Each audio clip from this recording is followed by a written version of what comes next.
በእስራኤል ምድር ላይ ጭካኔ የበዛበት ጦርነት እየተካሄደ ነበር። የሰይፍ ድምፅ፣ የጋሻ ግጭትና የቆሰሉ ወታደሮች ጩኸት አየሩን ሞልቶታል። የሰራዊቱ አዛዥ ኢዮአብ በጦርነቱ ግርግር መካከል አንድ ምስጢራዊ መልእክት ከንጉሡ ደረሰው። መልእክቱ ስለ ጦርነት ስልት አልነበረም። ይልቁንም የአንድን ንጹሕ ሰው ሞት በረቀቀ ሴራ እንዲያደራጅ የሚያዝ የጭካኔ ቃል ነበር። ኢዮአብ ይህን ትእዛዝ በጨፍን ሲፈጽም ከዚህ ክፉ ትእዛዝ በስተጀርባ ያለው እውነተኛ ምክንያት የንጉሡ የሥጋ ፍላጎት እንደሆነ ፈጽሞ አልተጠራጠረም ነበር። ታሪካችን የሚጀምረው ከዚህ አሰቃቂ ሴራ ጥቂት ቀደም ብሎ ነው። አንድ ምሽት ንጉሥ ዳዊት በቤተ መንግሥቱ ሰገነት ላይ ብቻውን ቆሞ ነበር። የኢየሩሳሌም ከተማ በግርማ ሌሊት ተከባለች።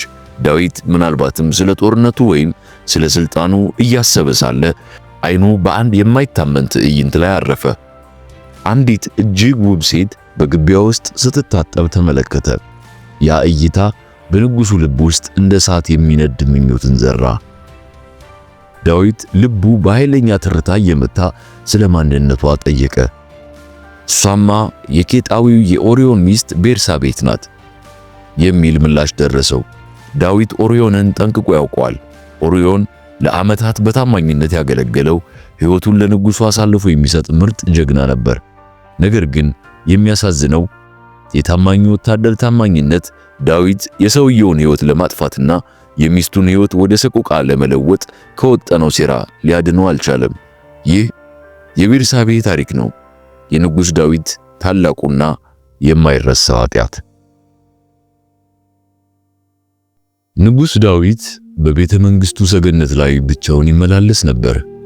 አየሩ ቀዝቃዛ ነው፣ ነገር ግን በዳዊት ደም ውስጥ የሚመላለሰው ስሜት ትኩስ ነበር።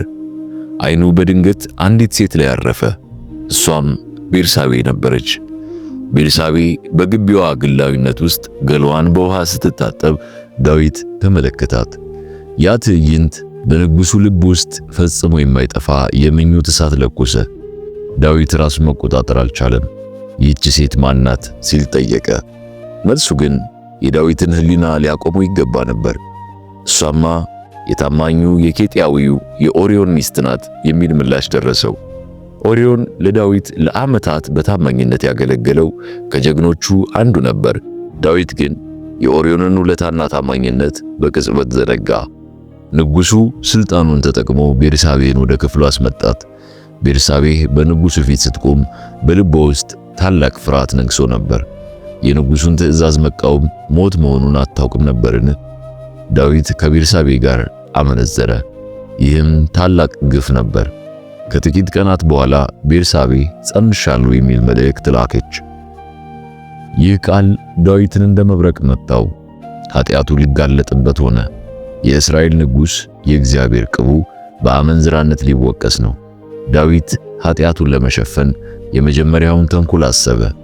ኦርዮንን ከጦር ግንባር አስጠራው። ኦርዮንም በታማኝነት መጣ።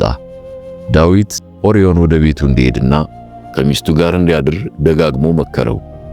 ዳዊት የፈለገው ጽንሱ የኦርዮን እንዲመስልና ታሪኩ እንዲደፈን ነበር። ነገር ግን ኦርዮን ከንጉሡ በላይ ቅንና ጀግና ሰው ነበር። ኦርዮን በቤተ መንግሥቱ ደጃፍ ከአገልጋዮቹ ጋር አደረ። ታቦቱና ሰራዊቱ በሜዳ ላይ እያደሩ እኔ እንዴት ቤቴ እገባለሁ አለ። ይህ የኦርዮን ቃል ለዳዊት ታላቅ ውርደትና ወቀሳ ነበር።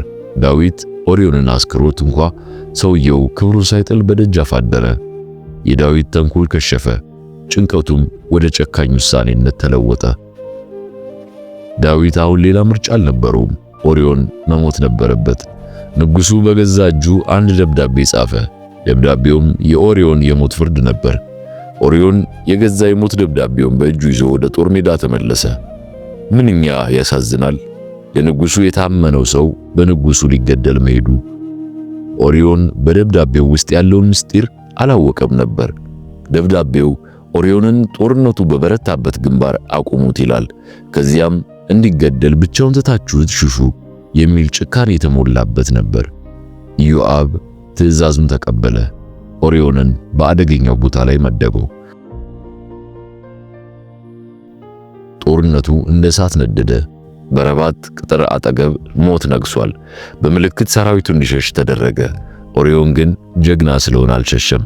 ብቻውን ሆኖ እስከ መጨረሻው የደም ጠብታ ድረስ ተዋጋ።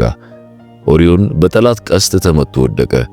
ዓይኖቹን ለዘላለም ጨፈነ። ጀግናው ኦሪዮን በንጉሱ ክህደት በጦር ሜዳ ላይ ነፍሱን ሰጠ። ዳዊት ዜናውን ሲሰማ ሰይፍ ሁሉን ይበላልና አትዘን በማለት አላገጠ። የቤርሳቤ የሐዘን ወራት አለፈ። ዳዊትም ቤርሳቤን አገባት። አሁን ሁሉም ነገር የተሸፈነ መሰለው። ዳዊትም ተረጋጋ። በቤተ መንግሥቱ ውስጥ የሰርግ ደስታ ሆነ። ኦሪዮን ግን ተረሳ። ነገር ግን በሰማይ ያለው አምላክ ይህን ታላቅ ግፍ አይቷል። የዳዊት ኃጢአት በእግዚአብሔር ፊት እጅግ የከፋ ነበር። የፈሰሰው የኦሪዮን ደም ከምድር ወደ ሰማይ ይጮህ ነበር። ዳዊት ንጉሥ ቢሆንም ከሰማያዊው ፍርድ ማምለጥ አልቻለም። እግዚአብሔር ነቢዩ ናታንን ወደ ዳዊት ቤተ መንግሥት ላከው። ናታን ወደ ዳዊት ፊት ቀረበ። አንድ ምሳሌም ሊነግረው ጀመረ። በአንድ ከተማ ውስጥ ሁለት ሰዎች ነበሩ በማለት ናታን ንግግሩን ጀመረ። አንዱ ባለጸጋ ሲሆን ሌላኛው ደግሞ እጅግ ድሃ ነበር። ባለጸጋው ሰው እጅግ ብዙ በጎችና ከብቶች ነበሩት። ድሃው ግን እንደ ልጁ የምታድግ አንዲት በግ ብቻ ነበረችው። ያቺም በግ ከልጆቹ ጋር አብራ ትበላና ትጠጣ ነበር። ባለጸጋው ሰውዬ አንድ እንግዳ በድንገት መጣበት። ባለጸጋው ግን ከገዛ በጎቹ አርዶ እንግዳውን ከመቀበል ይልቅ ተቆጠበ። ይልቁንም የድሃውን ሰውዬ አንዲት በግ በግፍ ቀምቶ አረዳት። ዳዊት ይህን ሲሰማ በታላቅ ቁጣ ተቃጠለ፣ ፊቱም ተለወጠ።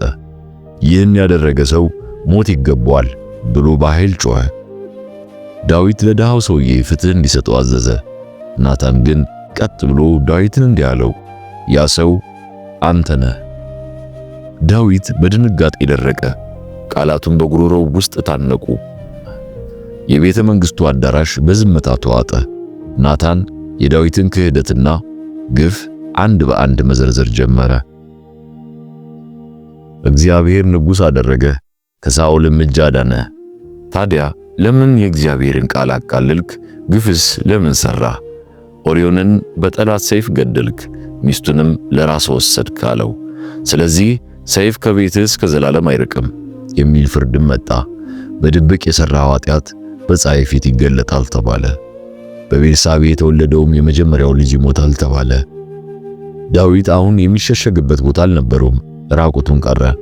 ታላቁ ንጉሥ በራሱ ፍርድ ተረታ። ክብሩም በነቢዩ ፊት ወደቀ። ዳዊት እንደ ሌሎቹ ኩሩ ነገሥታት ነቢዩን ሊገድለው ይችል ነበር። ነገር ግን ዳዊት በትሕትና መሬት ላይ ተደፋ። እግዚአብሔርን በድያለሁ በማለት ኃጢአቱን አመነ። ታላቁ ንጉሥ በታላቅ ንስሐ በፈጣሪ ፊት አነባ። አምላኬ ሆይ ንጹሕ ልብን ፍጠርልኝ በማለት ተማጸነ። እግዚአብሔር የዳዊትን ንስሐ ተቀበለ። ነገር ግን ፍርዱ አልቀረም። ብዙም ሳይቆይ በቤርሳቤ የተወለደው ሕፃን በጽኑ ታመመ። የዳዊት ልብ በሐዘን ተሰበረ። ዓለሙም በፊቱ ጨለመ። ዳዊት 7 ቀንና ሌሊት መሬት ላይ ወድቆ ጾመ። አምላኬ ሆይ ሕፃኑን ማረው እያለ በልቅሶ ለመነ። አገልጋዮቹ ንጉሡን ለራሱ እንዳይሞት ሰጉ። ሊያጽናኑትም ሞከሩ። ዳዊት ግን ምንም ምግብ አልቀመሰም፣ ፊቱንም አልታጠበም። በሰባተኛው ቀን ሕፃኑ ከዚህ ዓለም በሞት ተለየ። አገልጋዮቹ የሕፃኑን ሞት ለዳዊት ለመናገር እጅግ ፈሩ። ሕፃኑ ታሞ ሳለ እንዲህ ከሆነ አሁን ሲሞት ምን ሊሆን ይችላል አሉ። ዳዊት ግን አገልጋዮቹ ሲንሾካሾኩ ሰምቶ ሞቱን ተረዳ። ሕፃኑ ሞቷልን ሲል ጠየቀ። እነሱም አዎ ሞቷል አሉት። ዳዊት በድንገት ከመሬት ተነሳ፣ ገላውን ታጠበ፣ ልብሱንም ቀየረ። ወደ እግዚአብሔር ቤት ሄዶ ሰገደ። ከዚያም ተመልሶ ምግብ በላ። አገልጋዮቹ በድርጊቱ ግራ ተጋብተው ንጉሡን ጠየቁት። ሕፃኑ በሕይወት ሳለ አልቅሰህ አሁን ሲሞት እንዴት በላህ አሉት። ዳዊትም ልጁ በሕይወት ሳለ እግዚአብሔር ይምረኝ እንደሆነ ብዬ ጾምኩ፣ አሁን ግን ሞቷል፣ እኔ ወደ እርሱ ሄዳለሁ እንጂ እርሱ ወደ እኔ አይመጣም አለ። ይህ የዳዊት ጽናትና እምነት የታየበት ታላቅ ንግግር ነበር። ዳዊት ኃጢአቱንና መዘዙን በጸጋ መቀበልን ተማረ። ዳዊት ሚስቱን ቤርሳቤህን አጽናናት። እሷም ሌላ ልጅ ወለደች። ያ ልጅ ሰለሞን ተባለ። እግዚአብሔርም ሰለሞንን ወደደው። ሰለሞን በኋላ የእስራኤል ታላቅና ጥበበኛ ንጉሥ ሆነ። ነገር ግን የኦሪዮን ደም ዳዊትን ለዘላለም ሲከተለው ኖረ። የዳዊት ቤት በእርስ በርስ ግጭት፣ በሴሰኝነትና በደም ታወከ። አምኖን፣ ትዕማር እና አቤሴሎም የዳዊት ቤት መከራዎች ሆኑ። ኃጢአት ይቅር ቢባልም መዘዙ ግን ትውልድ እንደሚሻገር አየን። ቤርሳቤ ከሐዘን ተነስታ የንጉሥ እናት ለመሆን በቃች። ዳዊትም እንደ ልቤ የሆነ ሰው ተብሎ እስከ መጨረሻው ቀጠለ። ይህ የሆነው ስላልበደለ ሳይሆን በደሉን አምኖ ንስሐ ስለገባ ነው። የቤርሳቤ ታሪክ የመውደቅና የመነሳት የኃጢአትና የምህረት ታሪክ ነው። ዳዊት የኦርዮንን ደም አፈሰሰ፣ እግዚአብሔር ግን በምህረቱ ጎበኘው። በዳዊት የዘር ሐረግ ውስጥ መድኃኒታችን ክርስቶስ ተወለደ። ይህ የሚያሳየው የእግዚአብሔር ምህረት ከሰው ኃጢአት በላይ መሆኑን ነው። የዳዊት ቤት ሰላም አጥቶ ቢቆይም ተስፋው ግን አልጠፋም። ኦርዮን በታሪክ ውስጥ የጽናትና የታማኝነት ምልክት ሆኖ ይኖራል። ቤርሳቤ ደግሞ ከውርደት ወደ ክብር የመሸጋገር ተምሳሌት ናት። እያንዳንዱ የሰው ልጅ ከዳዊት ውድቀት ትልቅ ትምህርት ይወስዳል። ስሜትን መቆጣጠር አለመቻል ታላላቅ መንግስታትን ሊያፈርስ ይችላል። ነገር ግን ትህትናና ንስሐ ደግሞ የወደቁትን መልሶ ያቆማል። ዳዊት በመዝሙሩ ከኃጢአቴ አንጻኝ እያለ ዛሬም ይጮሃል። የኦርዮን ደም በታሪክ መዝገብ ላይ በክብር ተጽፎ ይገኛል። የዳዊት ኃጢአት ደግሞ ለሰው ልጆች ሁሉ ማስጠንቀቂያ ነው። እግዚአብሔር ቅዱስ እንደሆነና ግፍን እንደማይወድ የታሪኩ ማጠቃለያ ነው። የዳዊት ታሪክ ዛሬም ድረስ በቤተ ክርስቲያንና በታሪክ ውስጥ ይነገራል። ፍርዱ መራራ ቢሆንም ምህረቱ ግን ጣፋጭ ነው። ዳዊት በመጨረሻው ዘመኑ የእግዚአብሔርን ታማኝነት አመሰገነ። የቤርሳቤ ልጅ ሰለሞንም የእግዚአብሔርን ቤት በክብር ሠራ። ታሪኩ በሞት ተጀምሮ በክብርና በቤተ መቅደስ ግንባታ ተፈጸመ።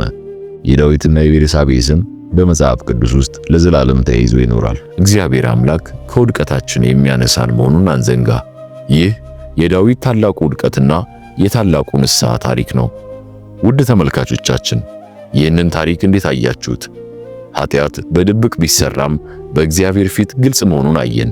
ንስሐ ግን ማንኛውንም ታሪክ የመቀየር ኃይል አለው። ሰብስክራይብ በማድረግ በሚቀጥለው ቪዲዮ እንድትከታተሉን እንጋብዛለን። ስለተከታተላችሁ እናመሰግናለን። በሰላም ቆዩ።